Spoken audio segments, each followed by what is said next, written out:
Right there, ladies and gents, how is it going? It's a glorious day, it's a glorious day indeed, and I'm not going to a biker cafe. I'm not going to get myself some lunch, although I might do after this little trip. But yeah, what am I doing? I'm heading down to Brighton. I've got to get some little bits for my Honda CB100N over the wintry months. I want to tart that up, make that look as pretty as I can, and get that sold, Hello, cyclist. That's it, you sit in the middle of the road, mate.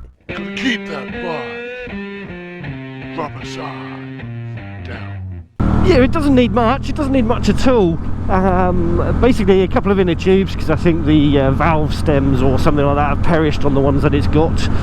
It could be just the rubber's perished. I don't know how old they are. They've been in it since I got the bike. But the tyres were quite new, so I'd have thought they would have changed the tubes when they changed the tyres. But maybe not. Maybe not. Maybe they just did a cheap thing to get it road legal so they could sell it. I don't know. But yeah, so I need to get some inner tubes, and while I'm doing that, if I'm going to replace the inner tubes, I want to get some of that like tape stuff that covers the spokes on the inside of the rims. I can't remember what it's called. Spoke tape, probably. Yeah, so that'll do that, and then over the wintry months I'll get the wheels off it, new inner tubes in, and the tyres put back on it, and then I'll spend some time with the auto sole, polishing up all the chrome, and oh man, what a view, lovely jubbly. I don't know if the GoPro will pick out the coast there, but I can see it, and it's shiny as lovely jubbly. Awesomes. Bit of Lacuna Seca corner, that one there, bit of a drop and a corkscrew. But yeah, what a pretty day, but yeah, so I'm going to spend some time polishing all the chrome and get some wax on the petrol tank and all that sort of stuff, so it looks as good as it possibly can. I serviced it just before I tucked it away, but I'm guessing with it having sat for so long, I guess about 6 months or so in my hallway, maybe even longer than that, I don't know, I can't remember, that I may as well drop the oil out and put some fresh oil in it as well, and give the filters a clean and all that. It's not actually gone anywhere except for about 30 miles after I serviced it, so yeah, and I know the oil's going to be good. I might find I need to get a new battery for it. Yeah, I've just left it plugged into it, and it's only a 6-volt battery, but I don't think there's any parasitic drain on bikes of that age.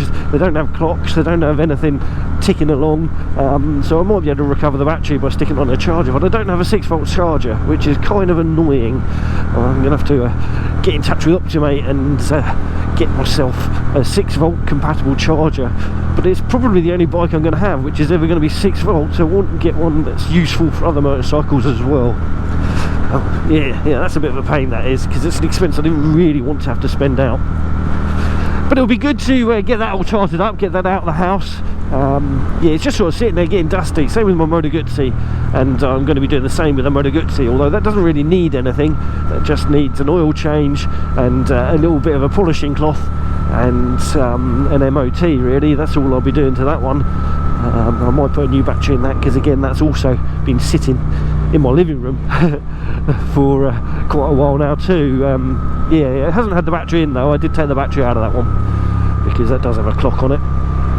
But yeah, stuff to do over winter, I'm quite looking forward to it. I'm quite gonna miss having the Moto Guzzi in my living room, that's for sure, but needs must and all that sort of stuff. And if I'm not using them, why have I got them? I mean, like, they're motorcycles, they're designed to be ridden, and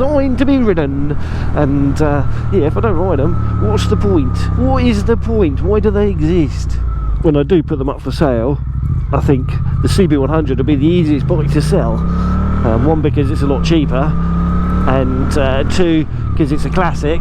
It's 40 years old in 2024, so soon to not require any MOT test each year, soon to not require any road tax. I mean, I know I should really keep it and just have it as cheap runaround transport to get to work and back and stuff like that. It'll work out cheaper than an EV, that would, much cheaper, because it's just sips fuel. But it's not really what I want to do. And it's money tied up in an ornament really at the moment. And the Moto Guzzi, I think, will be a little bit more tricky to sell. Yeah, because obviously customised, not everyone's going to like the customisation. Not everyone's going to want to be buying a motorbike that hipsterised.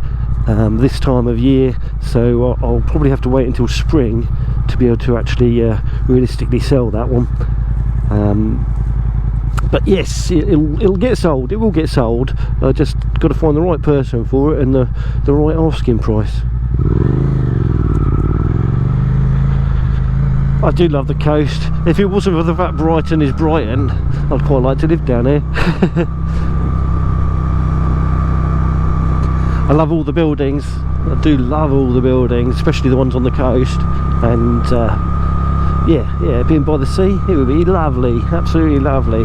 Cuts down your rides though by 50%. Can't go out that way, can you? Have to get a boat. It was something I was thinking about doing for a while, but yeah, I'm too old for sailing dinghies and not rich enough for yachts. Now I'm actually off to Moto to get the parts, and the observant of you might tell me that I've already gone past it. I don't know, I can't remember where I've come out and which way it is exactly down here. I know it's along this road, but yeah, hopefully I'll find it quite easily. I think it's up this way. So while we were up the top of Devil's Dyke looking down at the coast, I don't know if you can see it, but that chimney stack over there, that's what we were looking down at.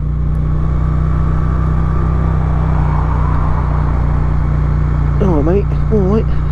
Pick a lane, you skill electrics in. Now I think it's one of these. I think it's one of these ones. Not sure. I normally come down with pairs and I just follow. But today I am solo and I'm all unattended. There's no responsible adult with me to look after me. I could also be completely confused and getting muddled up with on the wheel, which is where I bought this motorcycle from. Which will make this all into a big old disaster.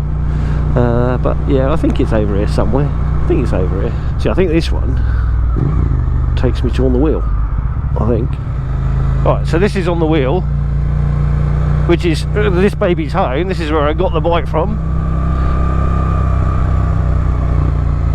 It's just called into their car park and consult the oracle of Google.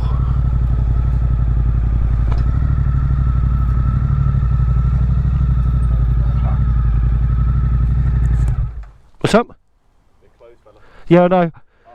Yeah, I'm just using Google, I've got lost. Right, well I had gone in the right direction. I had got it right until there, when I doubted myself.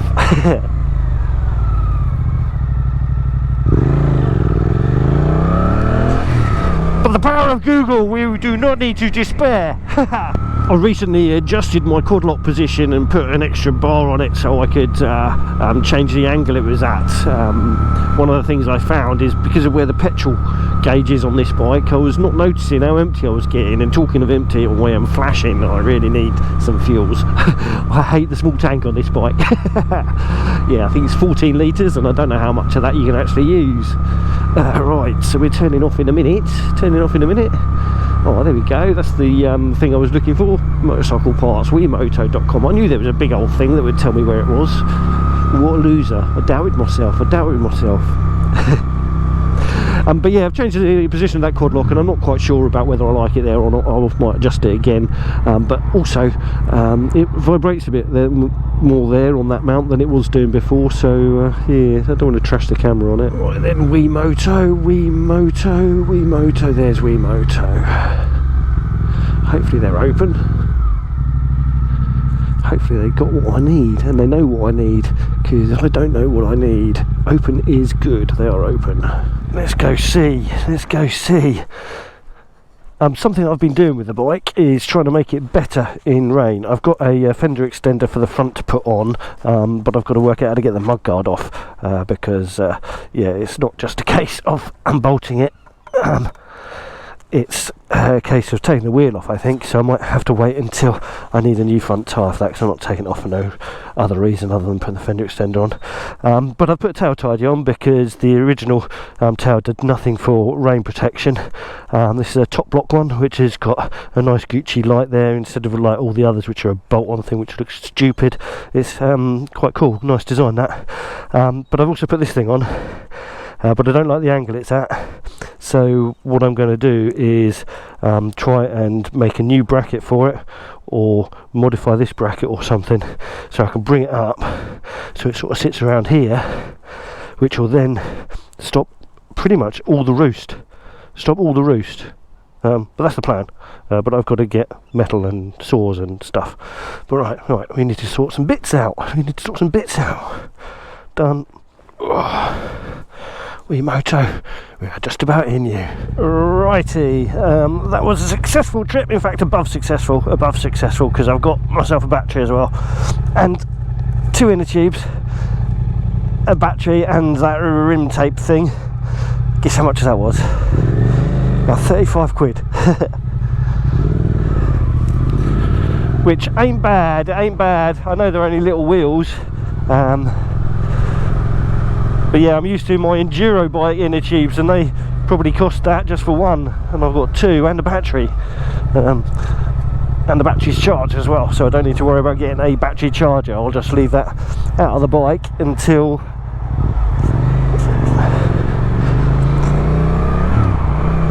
it comes to getting the MOT on it and all that sort of stuff. So yes, that's good news.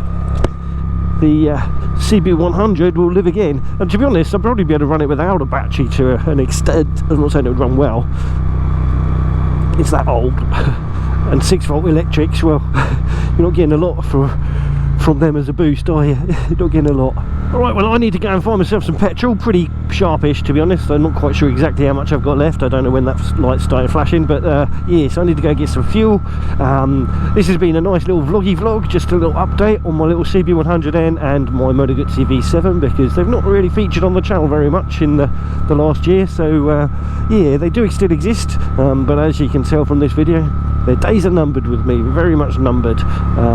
If you are interested in either bike, please do reach out to me. I know not many of you these days will actually know what I'm talking about, because if you're new to the channel, you'll have not seen them. You'll have not known of their existence. Yeah, you'll have not known of their existence, so you won't know anything about them.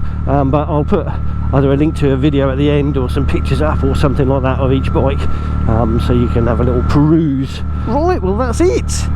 Yes, if you've not done so already, please do click that subscribe button. It'd be awesome to have you come back for some more. As you can tell from this video, I've got several motorbikes, although those 2 haven't featured on the channel particularly. Yeah, I've got this one here, my little 8S. I've got an Aprilia Tuareg 660, which I do adventure riding and trail riding and stuff, and a little Beta enduro bike, which I also do some green laning with. Yeah, so there's a nice variety to the channel, on and off-road sort of stuff. Right, so yeah, if you like the video, give it a big old thumbs up. If you didn't, give it a little thumbs down. I don't mind at all. Whatever you do, please drop in a comment, and yes, you would say take care, and I shall catch you all in the next one. Traffic lights, boo hiss. Alrighty, bye for now. Keep that bike rubber side down. You know, you gotta keep that bike rubber side down. Fuck off, pigeon.